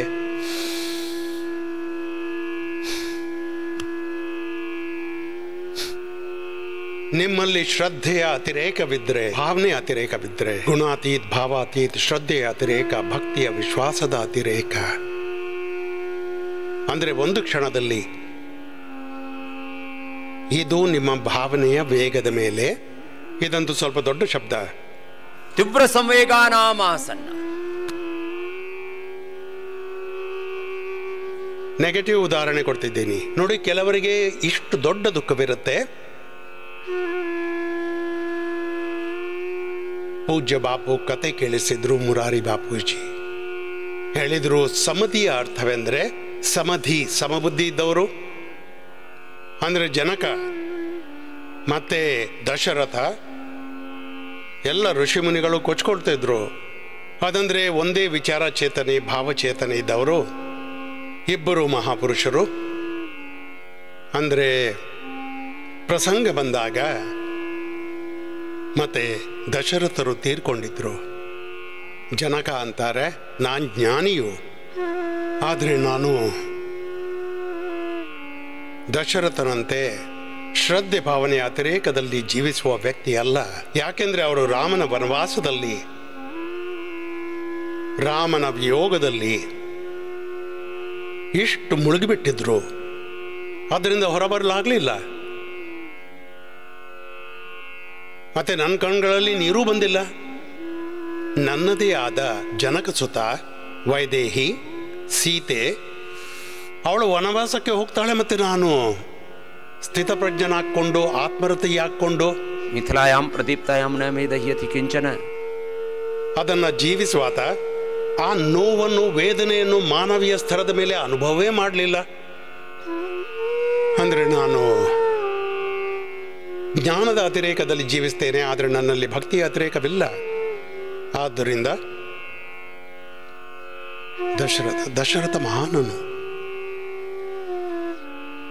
ನಾನು ನೋಡ್ತೀನಿ, ಕೆಲವರಲ್ಲಿ ಜ್ಞಾನದ ಅತಿರೇಕವಿರುತ್ತೆ, ಕೆಲವರಲ್ಲಿ ಭಕ್ತಿಯ ಅತಿರೇಕವಿರುತ್ತೆ, ಕೆಲವರಲ್ಲಿ ಕರ್ಮದ ಅತಿರೇಕವಿರುತ್ತೆ. ಒಂದು ವೇಳೆ 3ರದ್ದು ಅತಿರೇಕವಿಲ್ಲದಿದ್ರೆ ಜ್ಞಾನ, ಅದಕ್ಕಾಗಿ ನಾನು ಸ್ವಲ್ಪ ಹೊತ್ತು ಮೊದಲು ಹೇಳಿದ್ದೆ, ಜ್ಞಾನ ಮತ್ತೆ ಭಕ್ತಿಪೂರ್ವಕ ಕರ್ಮದ ಪುರುಷಾರ್ಥದ ಅತಿರೇಕದಿಂದ ನಿಮಗೆ ಜೀವನದಲ್ಲಿ ಎಲ್ಲ ಸಿದ್ಧಿಗಳು ಸಿಗುತ್ತವೆ. ಇದು ಬಹುದೊಡ್ಡ ಸತ್ಯ. ಇದು ಯಾರಿಗೆ ಎಷ್ಟು ಅರ್ಥವಾಗುತ್ತೆ ಅದು ಬೇರೆ ವಿಷಯ. ಸರಿ, ಕಪಾಲಭಾತಿ ಮಾಡಿ. ಈಗ ನೋಡಿ, ನಾವಿಲ್ಲಿ ಸಮಾನ ರೂಪದಿಂದ, ಶಿರೋಧಾರದಿಂದ ಹಿಡಿದು, ಅಕ್ಷಿತರ್ಪಣದಿಂದ ಹಿಡಿದು, ಸ್ನೇಹನ್, ಸ್ವೇದನ್, ವಮನ್, ವಿರೇಚನ್, ಬಸ್ತಿ, ರಕ್ತ ಮೋಕ್ಷಣ, ಅಲಾಭು, ಉದ್ವರ್ತನ,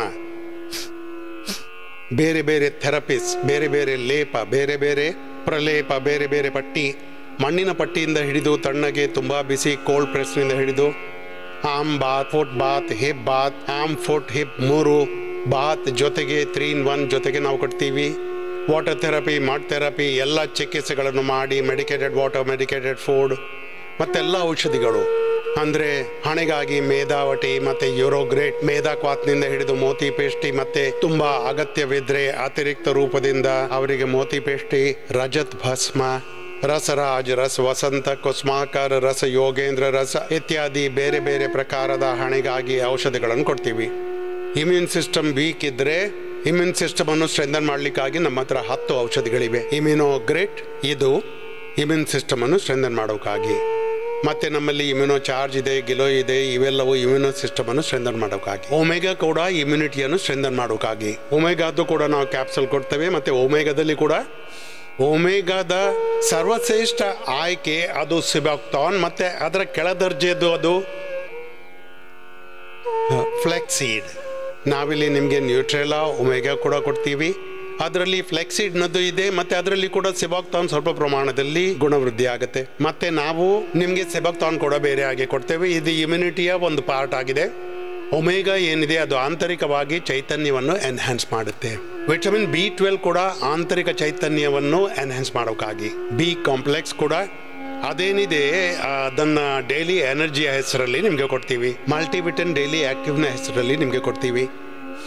ಮತ್ತೆ ಈ ಮೊರಿಂಗಾ ಏನಿದೆ ಇದು ಒಂದಿರುತ್ತೆ ವಿಟಮಿನ್ ಬಿ ಕಾಂಪ್ಲೆಕ್ಸ್. ಮತ್ತೆ ಇದು ವಿಟಮಿನ್ ಬಿ ಕಾಂಪ್ಲೆಕ್ಸ್ನ ಎಲ್ಲಕ್ಕಿಂತ ಹೆಚ್ಚು ಪ್ರಭಾವಶಾಲಿ ತತ್ವ ಅದಂದ್ರೆ ಮೊರಿಂಗಾ, ಅದನ್ನು ನಿಮಗೆ ಕೊಡ್ತೀವಿ. ಮತ್ತೆ ಸ್ಪಿರುಲುನಾ ಇದು ನಿಮ್ಮ ಮಸಲ್ಸ್ ಅನ್ನ ನೋಡಿ. ಒಂದಂತೂ ನೀವು ಮುಷ್ಟಿ ತುಂಬಿಸಿ ಡಬ್ಬಿ ತುಂಬಿಸಿ ಪ್ರೋಟೀನ್ ಪೌಡರ್ ತಿಂತೀರಾ, ಅದು 60 ಗ್ರಾಮ್, ಮತ್ತಿದು ಬರೀ 6 ಗ್ರಾಮ್.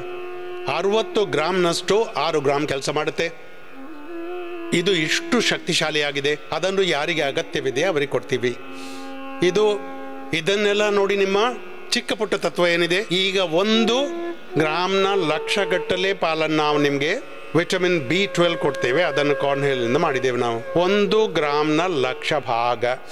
ಆದರೆ ಅದರ ಅಗತ್ಯವಿದೆ. ಅದು ಇಲ್ಲದೆ ಕೆಲವೊಮ್ಮೆ ಎಷ್ಟೇ ಆಸನ ಪ್ರಾಣಾಯಾಮ ವ್ಯಾಯಾಮ ನೀವು ಮಾಡ್ಕೊಳ್ಳಿ, ಅದು ನಿಮಗೆ ಸೂಟ್ ಆಗೋಲ್ಲ. ನಿಮ್ಗೆ ಏನ್ ಬೇಕೋ ಅದನ್ನು ಕೊಡ್ತೀವಿ. ವಿಟಮಿನ್ ಡಿ ಅದು 3 ಕೊಡ್ತೀವಿ. ಅದರ ಕೊರತೆ ಆದ್ರೆ ನಿಮ್ಮ ಮೂಳೆ ಮಾಂಸಖಂಡದಲ್ಲಿ ಸಮಸ್ಯೆ ಆಗುತ್ತೆ, ಕ್ಯಾನ್ಸರ್ ಕೂಡ ಆಗುತ್ತೆ. ಮೂಳೆಗಳು ತುಂಬಾ ಬಲಹೀನವಾದ್ರೆ, ಕ್ಯಾಲ್ಸಿಯಂನ ಕೊರತೆ ಆದ್ರೆ ಇಲ್ಲಿ ಬೋನ್ ಹೆಲ್ತ್ ಕೂಡ ನಿಮ್ಗೆ ಕೊಡ್ತೀವಿ. ಐರನ್ನ ಕೊರತೆಗಾಗಿ ನಾವು ನಿಮ್ಗೆ ಐರನ್ ಕಾಂಪ್ಲೆಕ್ಸ್ ಕೂಡ ಕೊಡ್ತೇವೆ. ಮತ್ತೆ ವೀಟ್ ಗ್ರಾಸ್, ಅಲೋವೆರಾ, ದಾಳಿಂಬೆ, ಗಜ್ಜರಿ, ಸೌತೆಕಾಯಿ ಜ್ಯೂಸನ್ನು ಕುಡಿಸ್ತೀವಿ.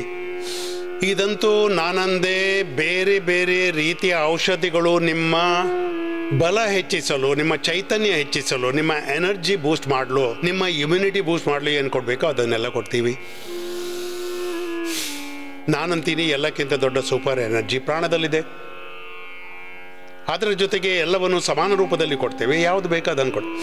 ಸಮಾನ ರೂಪದಿಂದ ನಾವು ಮುಕ್ತಾವಟಿ BP ಗ್ರೇಡ್ ಕೊಡ್ತೀವಿ. ಕೆಲವರಿಗೆ 1, ಕೆಲವರಿಗೆ 2 ಅಗತ್ಯಕ್ಕೆ ಅನುಸಾರವಾಗಿ.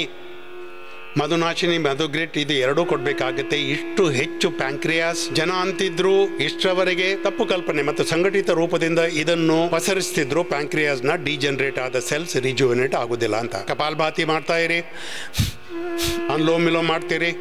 ನಾವು BP ಇದ್ದವರಿಗೆ ಮುಕ್ತಾವಟಿ, BP ಗ್ರೇಟ್, ಸೌತೆಕಾಯಿಯ ಜ್ಯೂಸ್ ಸಮಾನ ರೂಪವಾಗಿ ಕೊಡ್ತೀವಿ. ಮತ್ತೆಲ್ಲ ಥೆರಪೀಸ್ ಅದು ಶಿರೋಧಾರದಿಂದ ಹಿಡಿದು ಮತ್ತೆ ಅವರಿಗಾಗಿ ಮೆಡಿಕೇಟೆಡ್ ವಾಟರ್, ಸೊಂಪು ನೀರಿನಿಂದ ಹಿಡಿದು ಜೀರಿಗೆ ಕೊತ್ತಂಬರಿ ಸೊಂಪು ಕಾಳಿನ ನೀರಿನಿಂದ ಹಿಡಿದು ಅವರಿಗೆ ಆರ್ಮ್ ಫುಟ್ ಹಿಪ್ ಬಾತ್ನಿಂದ ಹಿಡಿದು ವಾಟರ್ ಥೆರಪಿ, ಮಡ್ ಥೆರಪಿ ಎಲ್ಲವನ್ನು ಕೊಡ್ತೀವಿ. ಆದರೆ ಎಲ್ಲರಿಗೆ ಸಮಾನವಾಗಿ ಲಾಭ ಆಗೋದಿಲ್ಲ.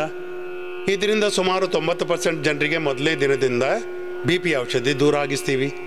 ಆದರೂ ಕೂಡ 10%ಗೆ ಯಾಕಾಗೋದಿಲ್ಲ? ಅವರ ಭಾವಚೇತನೆಯ ಪ್ರಭಾವ, ಭಾವನೆ, ಭಕ್ತಿಯ, ಶ್ರದ್ಧೆಯ, ಸಮರ್ಪಣೆಯ ವೇಗ ಪರಾಕಾಷ್ಠೆಯಲ್ಲಿ ಆಗಲ್ಲ. ಏನಾದರೂ ಅವರ ಮನಸ್ಸಲ್ಲಿ ಗೊಂದಲ ಇರುತ್ತೆ, ಸಂಶಯ, ಭ್ರಮೆ, ಸಮಸ್ಯೆ ಇರುತ್ತೆ. ನೋಡಿ, ನೀವು ನನ್ನ ಮೇಲೆ ಸಂಶಯ ಪಟ್ಟರೆ, ಇಲ್ಲಿನ ಉಪಚಾರದ ಮೇಲೆ ಸಂಶಯ ಪಟ್ಟರೆ, ನೀವು ಸಂಸಾರದಲ್ಲಿ ಯಾರ ಬಗ್ಗೆನೂ ಸಂಶಯ ಪಟ್ಟರೆ ಅವರಿಗೆ ಹಾನಿಯಾಗುತ್ತೋ ಇಲ್ವೋ ಅದು ಭಗವಂತನ ಕರ್ಮಫಲ, ನ್ಯಾಯ ವ್ಯವಸ್ಥೆಯ ಅಧೀನವಾಗಿದೆ. ಆದರೆ ನಿಮ್ಗಂತೂ ಖಂಡಿತ ಹಾನಿಯಾಗುತ್ತೆ. ಆದ್ದರಿಂದ ಇಲ್ಲಿ ಬರುವ ಎಲ್ಲ ಅಣ್ಣ ತಂಗಿಯರಿಗೆ ನಾನು ಮೊದಲನೇ ದಿನವೇ ಹೇಳ್ತೇನೆ, ಇಲ್ಲಿ 100% ಫೇತ್ ಇಡಿ. ನನ್ನ ಮೇಲೆ ಫೇತ್ ಇರಲಿ. ಇಲ್ಲಿಯ ಚಿಕಿತ್ಸೆ ಪರಂಪರೆಯ ಮೇಲೆ, ಉಪಚಾರದ ಪದ್ಧತಿಯ ಮೇಲೆ ಫೇತ್ ಇಡಿ, ವಿಶ್ವಾಸ ಮಾಡಿ. ವಿಶ್ವಾಸದ ಪರಾಕಾಷ್ಠೆ ಅತಿರೇಕ.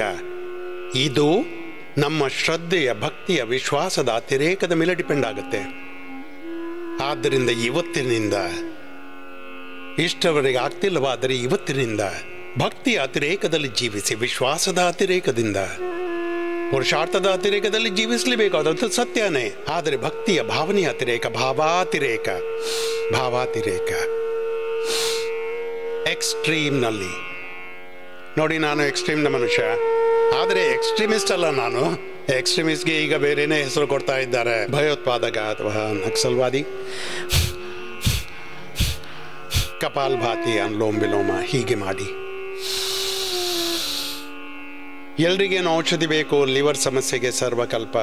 ಮತ್ತೆ ಲಿವರ್, ಹೊಟ್ಟೆ, ಪೂರ್ತಿ ಶರೀರವೇ ಕೆಟ್ಟ ಹೋಗಿದೆ. ಸರ್ವಕಲ್ಪ, ಕಾಯಕಲ್ಪ 2 ಕಷಾಯ ಕೊಡಿಸಿ ಬೆಳಿಗ್ಗೆ ಸಂಜೆ. ಮತ್ತೆ ಅವರಿಗೆ ಲಿವೋಗ್ರೇಟ್, ಲಿವಾಮೃತ್ ಕೊಡ್ತೀವಿ. ಮತ್ತೆ ಬೇರೆ ಬೇರೆ ಜನರಿಗೆ, ಥೈರಾಯ್ಡ್ ಇದ್ದವರಿಗೆ ಥೈರಾಯ್ಡ್ ಗ್ರೇಟ್, ಪ್ರೋಸ್ಟೇಟ್ ಇದ್ದವರಿಗೆ ಪ್ರೋಸ್ಟೋಗ್ರೇಟ್, ಚಂದ್ರಪ್ರಭಾ, ಗೋಕ್ಷರಾದಿ, ಪುನರ್ನವಾದಿ, ವಿಷ ತಿಂದು ವಟಿ, ಯಾರಿಗೆ ಹೇಗೆ ಬೇಕು ಅದನ್ನು ನೀವು ಟ್ರೈ ಮಾಡಿ. ಹೀಗೆ ನಮ್ಮಲ್ಲಿ 5-6 ಆಯ್ಕೆಗಳಿವೆ. ಯಾರಿಗೆ ಹೇಗೆ ಅವಶ್ಯಕತೆ ಇದೆ ಹಾಗೆ ನಾವು ಕೊಡ್ತೀವಿ. ವಾತ, ಪಿತ್ತ, ಕಫ ರೋಗ, ಬೇರೆ ಬೇರೆ disease, genetic disease, lifestyle disease, incurable disease ಏನೇ ಇದೆ, 10, 20, 30 ವರ್ಷ ಹಳೆಯ ರೋಗಗಳು ಕೂಡ, ಎಷ್ಟೇ ಹಳಿತಿರಲಿ, 10, 25, 50 ವರ್ಷ ಹಳೆಯ ರೋಗ ಒಂದು ಕ್ಷಣದಲ್ಲಿ ಕಡಿಮೆ ಆಗಲು ಶುರುವಾಗುತ್ತೆ. ಮತ್ತೆ ಅದರ ಒಂದು ಸಮಯ ಅಪೇಕ್ಷಿತವಾಗಿರುತ್ತೆ. ವಾರ, ಅದಕ್ಕಾಗೇ ಹೇಳ್ತಾರೆ, 1 ವಾರದಲ್ಲಿ ದೊಡ್ಡ ಪರಿವರ್ತನೆಗಳಾಗ್ತವೆ. ಆದ್ದರಿಂದ ಮತ್ತೆ ಸೋಮವಾರ ಶುರುವಾಗುತ್ತೆ, ಮಂಗಳವಾರ ಶುರುವಾಗುತ್ತೆ, ಸೋಮ, ಮಂಗಳ, ಬುಧ, ಬೃಹಸ್ಪತಿ, ಶುಕ್ರ, ಶನಿ, ರವಿ.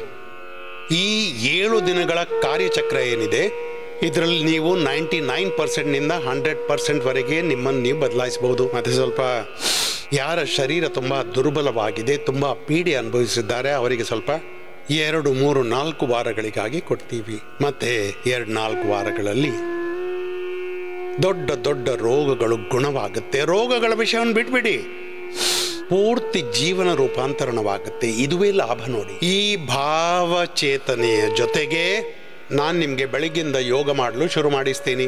ಭಾವಾತಿರೇಕದಿಂದ, ಶ್ರದ್ಧೆಯ ಅತಿರೇಕದಲ್ಲಿ, ಪುರುಷಾರ್ಥದ ಅತಿರೇಕದಲ್ಲಿ, ವಿಜ್ಞಾನದ ಅತಿರೇಕದಲ್ಲಿ, ಸೈಂಟಿಫಿಕ್ ಯೋಗ, ರಿಸರ್ಚ್ ಬೇಸ್ಡ್, ಎವಿಡೆನ್ಸ್ ಬೇಸ್ಡ್ ಯೋಗ, ಫೇತ್ಫುಲ್ ಯೋಗ, ಕರ್ಮಫುಲ್ ಯೋಗ. ಪುರುಷಾರ್ಥ ಮಾಡಿಬಿಡೋಣ.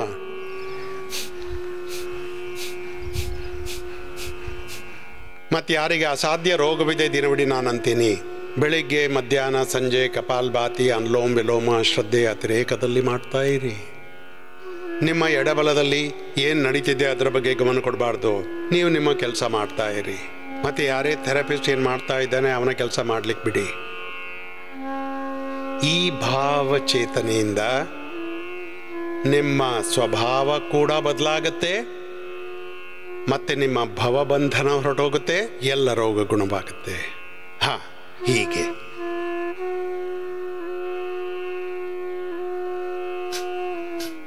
ಮುದ್ರೆ, ಧ್ಯಾನ ಮುದ್ರೆ, ವಾಯು ಮುದ್ರೆ, ಶೂನ್ಯ ಮುದ್ರೆ, ಪ್ರತಿ ಮುದ್ರೆ, ವರ್ಣ ಮುದ್ರೆ, ಶಕ್ತಿ ಮುದ್ರೆ, ಇಂತಹ ಮುದ್ರೆಯಲ್ಲೂ ನಿಮ್ಮ ಕೈಗಳನ್ನಿಡಿ.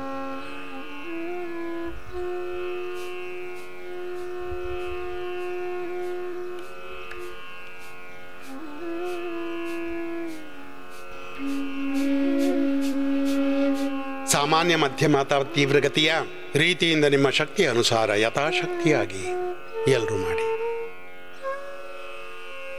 ಇವತ್ತು 3 ವಿಷಯ ನಾನು ನಿಮಗೆ ಹೇಳಿದೆ.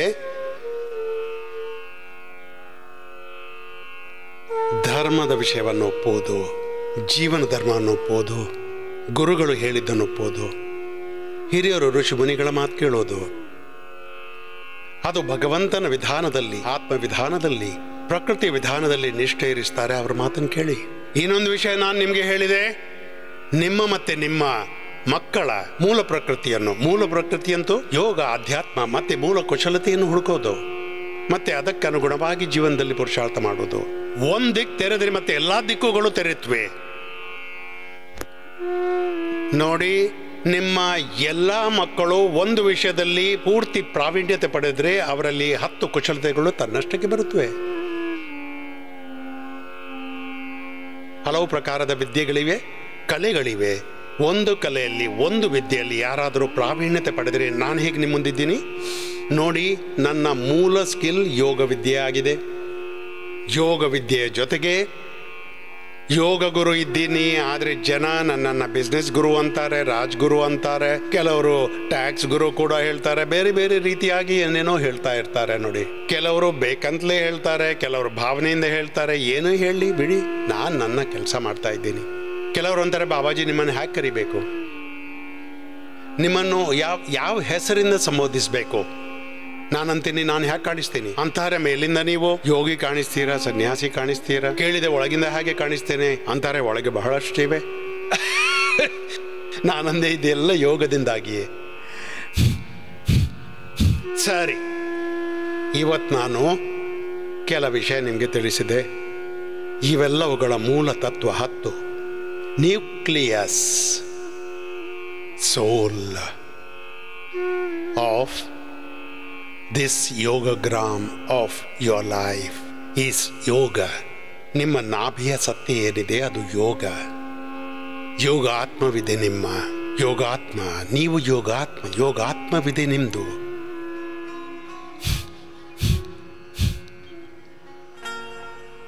ಯೋಗಾತ್ ಸ್ವಾಧ್ಯಾಯ ಮಾಮನೆ.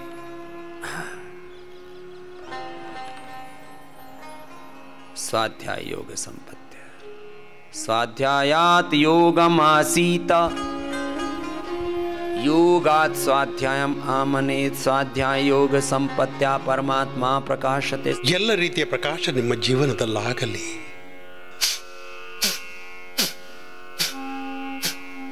ಇವತ್ತಿನ ಎಲ್ಲ ವಿಷಯಗಳನ್ನು ಪೂರ್ತಿಗೊಳಿಸುತ್ತಾ ನಿಮಗೆ ನಾನು ಹೇಳ್ತೀನಿ, ಕಪಾಲಭಾತಿ, ಅನುಲೋಮ ವಿಲೋಮ ನಿರಂತರವಾಗಿ ಮಾಡ್ತಾ ಇರಬೇಕು. ದಿನವಿಡೀ ಈ ಭಾವಚೇತನೆ ನಿಮ್ಮ ಸಕಾರಾತ್ಮತೆಯ, ಪವಿತ್ರತೆಯ, ದಿವ್ಯತೆಯ, ದೇವತ್ವದ, ಋಷಿತ್ವದ, ಹೈಯರ್ ಕಾನ್ಷಿಯಸ್, ಡಿವೈನ್ ಕಾನ್ಷಿಯಸ್ನ ನಿಮ್ಮ ಈ ಭಾವಚೇತನೆ ನಿಮ್ಮದು ಯಾವಾಗಲೂ ಇರಬೇಕು.